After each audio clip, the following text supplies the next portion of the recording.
আমাদের অতীত হয়তো আজ আমাদের সাথে নেই, কিন্তু স্মৃতি সবসময় মনে থেকে যায়। আর সেই স্মৃতি মধুর বা তিক্ত যাই হোক না কেন, আফসোস এটাই যে তার স্বাদও আমাদেরকেই গ্রহণ করতে হয়। যা বলার তাড়াতাড়ি বলো মা, এখন আমার কথা বলার সময় নেই। আমার গ্রুপের সাথে ভিডিও কল আছে। না হাই না হ্যালো, আমাদের হলিডে কেমন চলছে জিজ্ঞেসও করলি না। মা প্লিজ, আমি জানি তুমি আর বাবা একসাথে রয়েছো, নিশ্চয়ই এনজয় করছো। এখন আমি রাখছি, বাই। এই দাঁড়া দাঁড়া, ইন্দ্র, নূপুর আর স্মৃতিকে আমার তরফ থেকে হ্যালো বলিস। হ্যাঁ বাবা, বলে দেবো। আচ্ছা মা, এখন রাখছি, আমাকে জয়েন করতে হবে এবার। রাখছি, হ্যাঁ, বাই। হাই। ওয়াও, ফাইনালি হ্যাঁ 4 মাস বাদে সবার মুখ দেখছি। হাউ আর ইউ গাইস, কি খবর তোদের? আর বলিস না, লাস্ট রিউনিয়নে কত মজা হয়েছিল। আমার আবার দেখা করতে ইচ্ছে করছে। এই সামাইরা, কি রে, কি হয়েছে কি তোর? রিউনিয়নের কথা শুনে এরকম রিঅ্যাক্ট করছিস কেন? গাইজ অ্যাকচুয়ালি আমার তোদেরকে কিছু বলার আছে। ও তাই নাকি, কি বলার আছে? ফাইনালি অস্ট্রেলিয়া যাচ্ছিস নাকি? হ্যাঁ আরে না না, মনে হয় অন্য গুড নিউজ আছে। তুই বিয়ে করছিস নাকি রে? আরে না না, তেমন কিছু না। আসলে এমন একটা ঘটনা ঘটেছে যার জন্য আমি খুব গিল্টি ফিল করছি। আচ্ছা একটু দাঁড়া তো, মনে হয় কেউ এসেছে, এক্ষুনি আসছি। গাইস আমিও একটু আসছি। Nature's call, just 2 minute. হ্যাঁ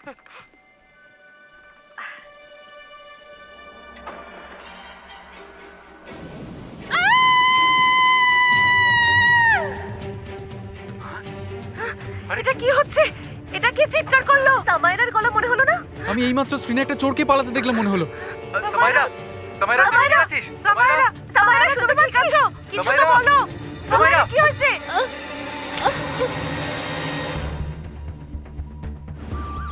সবাই বলে ভিডিও কলস মানুষের মধ্যে দূরত্ব কমিয়ে দিয়েছে, কিন্তু আমার মনে হয় এতে শুধুই সামনাসামনি বসে কথা বলার একটা অনুভূতি হয় মাত্র। কারণ তখন কোনো একজনের সাথে যদি এরকম দুর্ঘটনা ঘটে যায়, তাহলে অন্য মানুষটি শুধুই অসহায় হয়ে তাকিয়ে থাকবে।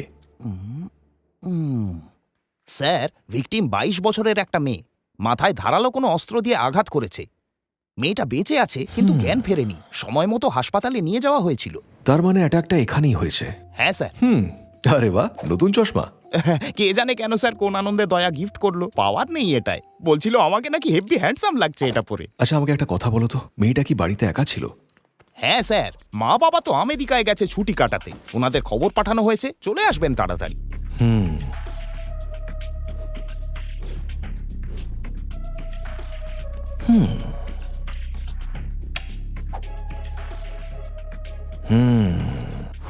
দেখে তো মনে হচ্ছে চোরেরই কাজ। একদম ঠিক বলেছেন স্যার, সেরকমই তো মনে হচ্ছে, কারণ জানলারও তো দেখছি একটা কাঁচ ভাঙা। চোর নিশ্চয়ই এইখান দিয়েই ঢুকেছে। দুর্ঘটনার সময় মেয়েটি বন্ধুদের সাথে ভিডিও কলে ছিল, কিন্তু যেই বাড়ির কলিং বেল বাজলো মেয়েটা দরজা খুলতে গেল, আর তার কয়েক সেকেন্ড পরেই বেচারির শুধু চিৎকার শুনতে পেল সবাই। আমিও স্ক্রিনে একটা চোরকে পালাতে দেখেছি। সামাইরার বন্ধুরা এখনো অনলাইন আছে স্যার, আমরা এখনো ওদের ভিডিও কলটা কাটিনি। ইন্দ্র, স্মৃতি আর এ হলো নূপুর, এরা তিনজনেই উইটনেস। তোমাদের মধ্যে কেউ লোকটাকে দেখেছো? দেখলে চিনতে পারবে? না স্যার, লোকটা এক নিমেষে পালিয়ে গেছিল আর কালো ড্রেস পরেছিল। Sorry sir. No, that is okay. Sushil, bedroom থেকে বেরোনোর রাস্তাটা চেক করো, দেখো কোনো ক্লু পাওয়া যায় কিনা।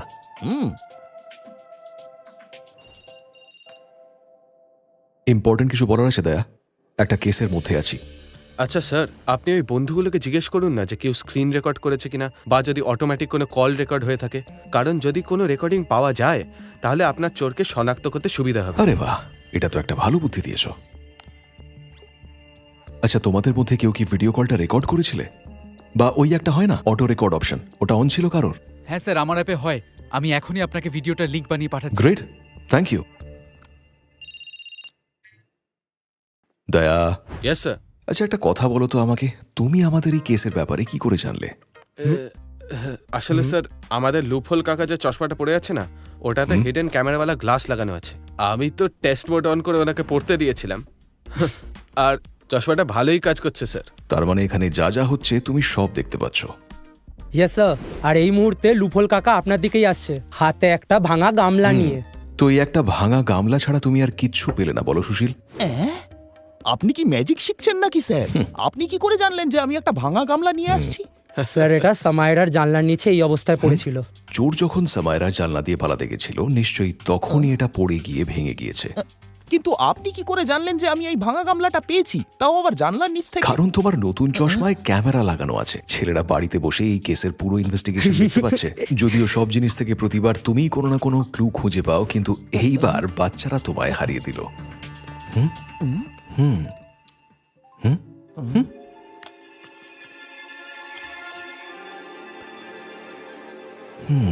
Nature's call. Just 2 minutes, है?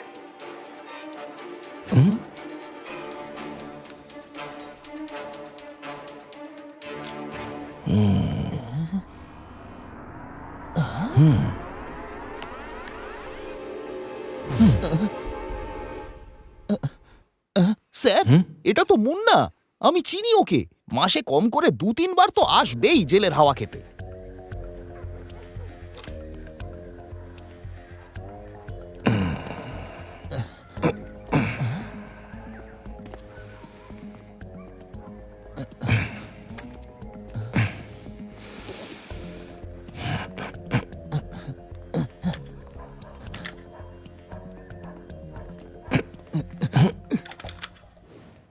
এই মুন্নাকে তো কোনোদিন বাড়িতেই পাওয়া যায় না।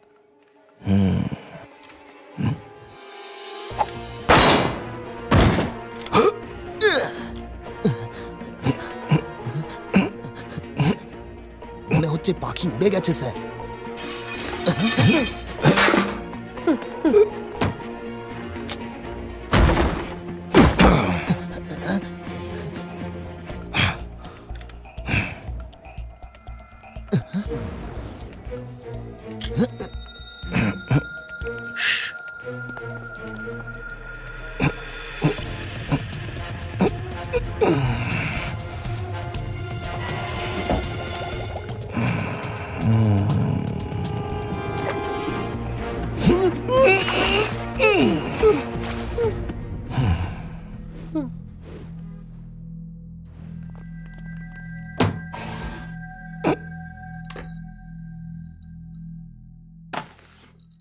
বল, কাল রাতে কোথায় ছিলি তুই? আমি আমি কিছু করিনি স্যার।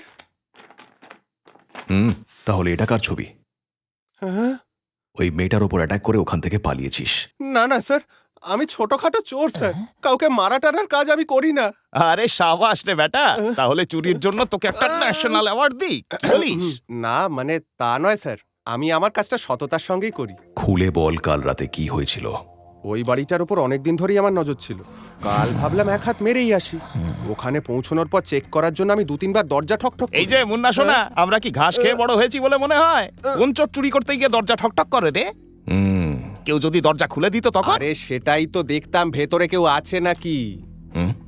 কেউ যখন খুললো না তখন আমি পেছনের জানলার একটা কাঁচ ভেঙে ভেতরে ঢুকলাম।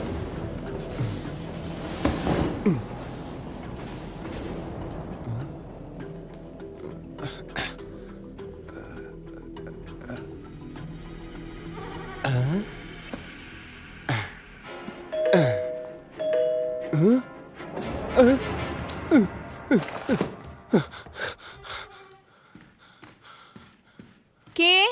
হ্যালো? আশ্চর্য, বেলটা কে বাজালো? তুই? কিন্তু তুই তো কিন্তু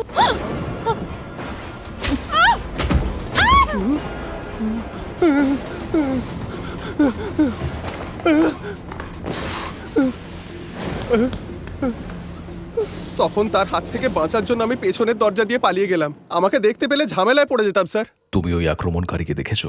না স্যার, আমি যেখানে লুকিয়েছিলাম সেখান থেকে দেখতে পাইনি। তবে হ্যাঁ, এটা বলতে পারি ওটা যেই হোক না কেন মেয়েটা ওকে চিনতো। কিন্তু স্যার সত্যি বলছি, আমি ওই মেয়েটাকে মারিনি স্যার, আমি মারিনি। মুন্নার বয়ান অনুযায়ী সামায়রা আক্রমণকারীকে চিনত, আর সম্ভবত সে তার খুব কাছের মানুষ ছিল। আর সেটা কে ছিল আমি ঠিক খুঁজে বের করব। স্যার, আমার মতে মুন্না সত্যিই বলছে। আরে সেটা এত জোর দিয়ে তুমি বলছো কিভাবে? দেখুন, যে অস্ত্র দিয়ে সামায়রাকে আঘাত করা হয়েছে সেটা না তো মুন্নার ঘর থেকে পাওয়া গেছে, না সামায়রার ঘর থেকে, আর না কোনো রকম অস্ত্র নিয়ে মুন্নাকে পালাতে দেখা গেছে। আর ওই ব্যাগটা দেখেও খালি মনে হচ্ছিল। স্যার, সামায়রার বাড়ির বাইরের সিসিটিভিতে কিছু না কিছু তো উঠেছে, মানে রেকর্ড হয়েছে, তাই না? সব চেক করা হয়ে গেছে ফ্রেডি।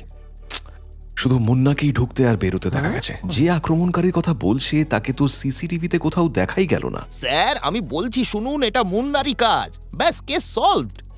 সেরকম হলে তো স্বীকার করে নিত, তাই না সুশীল আঙ্কেল? চুরিটা তো স্বীকার করেছেই। বলতে চাইছো কনফেশন? ঠিক বলেছো, একটা ক্রাইম কনফেশন করলো আরেকটা করলো না, তা আবার হয় নাকি? হ্যাঁ? না না, মুন্না মেয়েটাকে মারেনি। হয়তো ওই আক্রমণকারী অন্য কোনোভাবে ওই বাড়িতে ঢুকেছিল, দেওয়াল বা বাউন্ডারি টপকে, যাতে আশেপাশের কোনো সিসিটিভিতেও ধরা না পড়ে। তুমি কি কিছু ভাবছো অভিজিৎ? স্যার, কলিং বেলটা মুন্না বলেছিল যে ও দরজা নক করেছিল। নক নক, কিন্তু কেন? কলিং বেল কেন বাজালো না? হতে পারে এটাই ওর স্টাইল, তাই না? হতেই পারে, কিন্তু আমি একটা অন্য কথা ভাবছি। দয়া, সামাইরা যখন দরজা খোলার জন্য উঠেছিল তখন কিছু একটা বলছিল, তুমি ওইটুকু পার্টের অডিও এনহ্যান্স করতে পারবে? এক্ষুনি ক্র্যাক করছি ব্রো, কেন পারবো না? হ্যাঁ শিন্দে, লকআপে থাকা মুন্নাকে জিজ্ঞেস করো যে ও সামায়রার বাড়ির দরজা কেন নক করছিল, বেল কেন বাজায়নি। এক্ষুনি জিজ্ঞেস করে আমাকে বলো, আমি হোল্ডে আছি। আচ্ছা, হ্যাঁ ঠিক আছে, থ্যাংক ইউ। মুন্না বেল বাজিয়েছিল কিন্তু বাজেনি, আর সেই জন্য ও ভেতরে ঢোকার পর কলিং বেলের আওয়াজ শুনে চমকে গিয়েছিল। কারেক্ট, বেল শুনে সামাইরা একটু অবাকি হয়ে গেছিল। ক্র্যাক করে ফেলেছি ব্রো। আরে বেলটা বাজছে দেখছি, ভেবেছিলাম খারাপ হয়ে গেছে। সামাইরা আর মুন্না বলল যে কলিং বেলটা খারাপ ছিল, কিন্তু আক্রমণকারী তো বেল বাজিয়ে ভেতরে ঢুকেছিল। তুমি ঠিকই বলেছ অভিজিৎ, এখানে কিছু তো একটা গন্ডগোল আছেই। কলিং বেলের এই রহস্যের পিছনেই আমাদের এই কেসের আসল চাবিকাঠি লুকিয়ে আছে। তোমরা সবাই যাও, গিয়ে কলিং বেলটা চেক করো। ফটো পাজল সলভ করার জন্য প্রত্যেকটা টুকরো যতটা ইম্পর্টেন্ট, তার থেকেও বেশি ইম্পর্টেন্ট টুকরোগুলো ঠিক মতো জোড়া লাগানো। টুকরো আমি জুড়তে পারি, এখন শুধু হারিয়ে যাওয়া টুকরোগুলো খুঁজে বের করতে হবে, ক্লু খুঁজে বের করতে হবে। ও বলেছিল বাড়িতে ঢোকার আরেকটা রাস্তা এদিকে হতে পারে। একটু ভালো করে দেখো তো ফেন্সটা কোথাও ভাঙা বা কাটা আছে কিনা।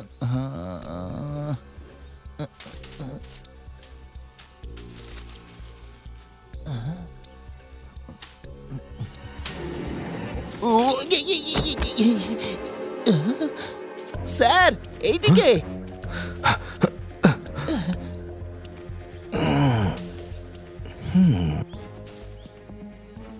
এ তো রক্ত, শুকিয়ে গেছে। আমাদের সন্দেহ ঠিকই ছিল, এটা সামায়রার রক্ত হতে পারে, বা হয়তো আক্রমণকারী এখান দিয়ে ঢোকার বা বেরোনোর সময় এখানে আটকে গেছিল। স্যার আমার মনে হচ্ছে এইটা দিয়েই মেরেছে, মারার পর যাওয়ার পথে এইখানে ফেলে গেছে।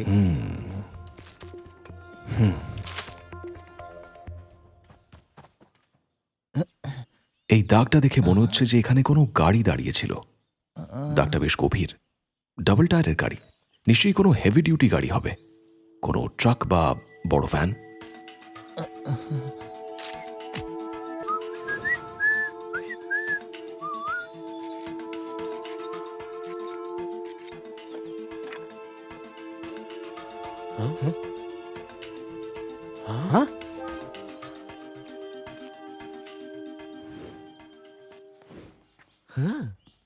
স্যার ক্র্যাক করে ফেলেছি। অভিজিৎ ঠিকই বলেছিল, কলিং বেলটা খারাপ করে দেওয়া হয়েছে।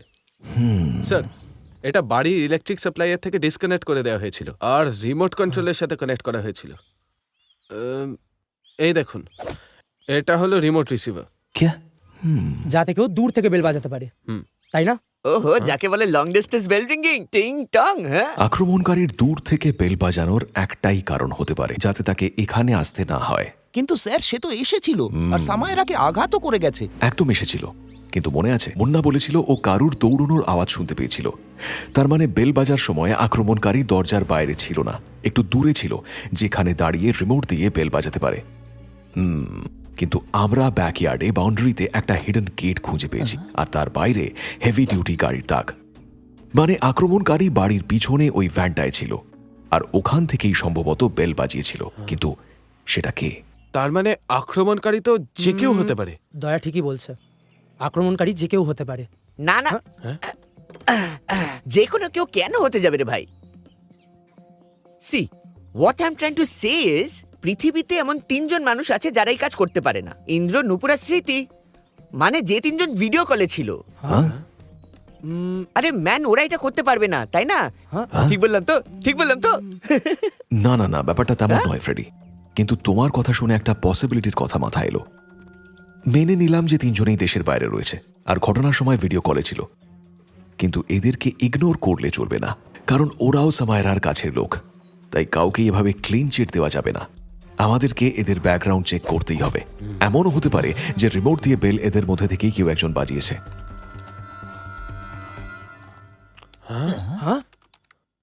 স্যার এদের ফ্রেন্ড বুক আর জ্যাপগ্রামটা একবার দেখুন, ওদেরও একসাথে অনেক ফটো রয়েছে। সব কটায় 4 নয় 5 জন রয়েছে। ওদের আরেকটা বন্ধু রয়েছে ধ্রুব, ট্যাগিং দেখে বুঝতে পারলাম স্যার। দেখুন এই যে এখানে 4 মাস বাদে ধ্রুব হঠাৎ যেন উধাও হয়ে গেছে। কোথাও নেই স্যার। এমনকি ওদের রিউনিয়নের ছবিতেও নেই। মনে হয় ছেলেটা গ্রুপ থেকেই বেরিয়ে গেছে। গ্রুপ থেকে বেরিয়ে যাওয়াটাই হামলার কারণ নয় তো? স্যার আপনি চাপ নেবেন না, এই ধ্রুবর টিকুজি আমি বের করছি। স্যার ধ্রুবর পক্ষে এটা করা সম্ভবই নয়, ও বেচারা কোমায় রয়েছে। 4 মাস আগে একটা গাড়ি ওকে ধাক্কা মেরেছিল, হিট অ্যান্ড রান কেস ছিল স্যার। আর তখন থেকেই ওর আর কোনো ফটো নেই। আর এবার ওরই একটা বন্ধুর ওপর অ্যাটাক হয় আর সেও কোমায় চলে যায়। 4 মাসের মধ্যে একই গ্রুপের 2 জন মানুষ কোমায় চলে গেল। একজন হিট অ্যান্ড রান কেসে আর আরেকজনকে তার বাড়িতে ঢুকে মারা হলো। কেন জানি না মনে হচ্ছে বাকি 3 জনের সাথে কথা বললে কোনো না কোনো হিন্ট নিশ্চয়ই পাওয়া যাবে। ওদের ভিডিও কলটা আরেকবার ভালো করে শুনতে হবে। দয়া, ভিডিও কলের ফুটেজটা আরেকবার চেক করবে প্লিজ? Sure sir.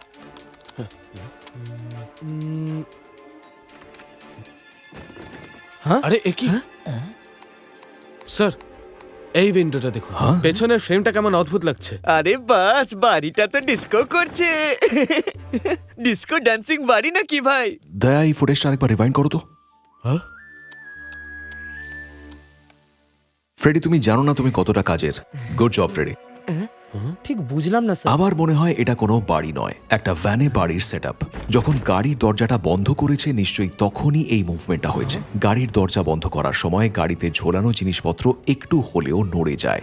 অর্থাৎ এই উইন্ডোতে যে মেয়েটা ছিল সেই মেয়েটাই আসল অপরাধী।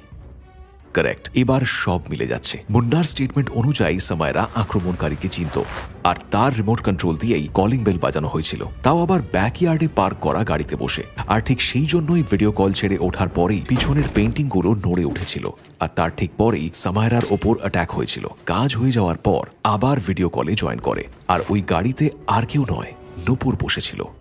সমস্ত প্রমাণ এই দিকেই ইশারা করছে, কিন্তু আমাদের কাছে না আছে কোনো প্রমাণ, না ফিঙ্গারপ্রিন্ট আর না সিসিটিভি ফুটেজ।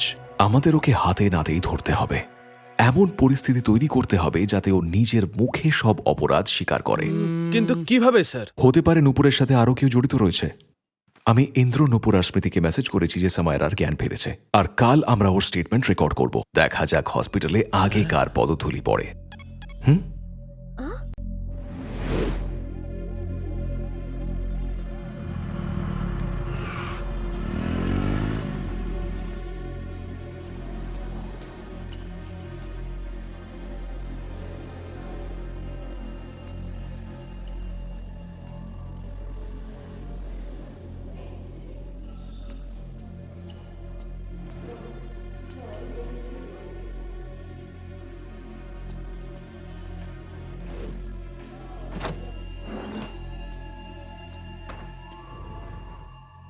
কি দরকার ছিল জ্ঞান ফেরার বলো তো? তোমারও কোমায় থাকা উচিত ছিল, কিন্তু না, মনে হয় তোর কপালে মৃত্যুই লেখা আছে। আরে আসুন ম্যাডাম, আপনার অপেক্ষাতেই তো ছিলাম। স্যার, ও পালানোর চেষ্টা করছে।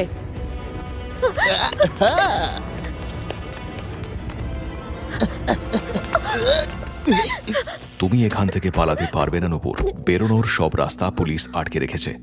You are under arrest. Now, এবার বলা শুরু করো। ধ্রুবকে দিয়ে শুরু করা যাক নাকি? যেদিন ওর অ্যাক্সিডেন্ট হলো সেদিনই আমাদের এনগেজমেন্ট হয়েছিল। আমি এই কথাটা কাউকে বলার সুযোগও পাইনি। আমার বাবা মা বলল যতদিন ওর জ্ঞান না ফেরে আমি যেন খবরটা কাউকে না জানাই। আমি সারা দিন রাত হাসপাতালে কাটাতাম। ধ্রুব প্রাণে বেঁচে গিয়েছিল সেটা জেনে খুশি হয়েছিলাম, কিন্তু ওর জ্ঞান না ফেরাটা আমি কিছুতেই মানতে পারছিলাম না। একটা জীবন্ত লাশ হয়ে গিয়েছিল ধ্রুব। কিন্তু সামায়রা কেন? ওর কি অপরাধ ছিল? কারণ ধ্রুবর অ্যাক্সিডেন্ট হয় ওর গাড়িতেই, আর ও সেটা লুকিয়ে রেখেছিল। কিন্তু ওর ঘুমের ঘরে কথা বলার অভ্যাসের কারণে সব সত্যি জানতে পেরে যাই। রিউনিয়নে আমরা এক ঘরে ছিলাম, তখন সামাইরা ঘুমের ঘরে সব বলে দেয়, যে কিভাবে ওর গাড়ি ধ্রুবকে ধাক্কা মেরেছিল, আর সেটাও পুলিশের সাথে সাথে আমাদের থেকেও লুকিয়ে রেখেছিল। আর তারপর তুমি এর প্রতিশোধ নেওয়ার প্ল্যান করলে, ওর বাড়িতে ওকে অ্যাটাক করলে। হ্যাঁ, এটা ওর সাথে হওয়ারই ছিল। ও ধ্রুবর সাথে যেটা করেছে ওর সাথেও সেটাই হয়েছে।